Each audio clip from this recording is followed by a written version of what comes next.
The First AME's Reverend Cecil "Chip" Murray died at his home of natural causes Friday. Murray was 94. Everybody shout, praise the Lord. The Reverend Cecil "Chip" Murray commanded the pulpit of the First African Methodist Episcopal Church for a remarkable 27 years. He grew First AME from a small congregation to an 18,000-person church. And along the way, the church, under his leadership, developed multi-million-dollar community and economic programs to bring jobs and housing to South LA. He was an innovator. He was a visionary.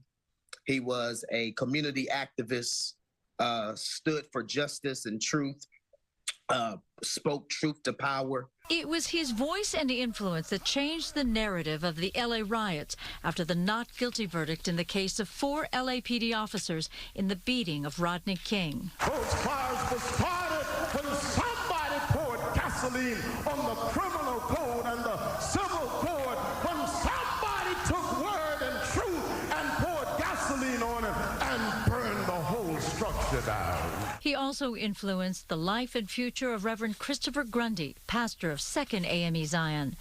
Murray was Papa Chip to Grundy, who grew up in the church and kept young Christopher on the righteous path. He just had a way, he let me be. He never took away, though, my growth and development as a child. Papa Chip stood beside Grundy when he first took to the pulpit as a very young boy.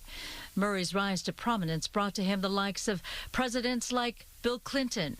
Saturday, Mayor Karen Bass mourned the man she called a giant. I had the absolute honor of working with him, worshiping with him, and seeking his counsel. My heart is with the First AME congregation and community today as we reflect on a legacy that has changed the city forever. Lakers legend Magic Johnson called him, quote, an outstanding man of God, a dynamic preacher, and a leader in Los Angeles.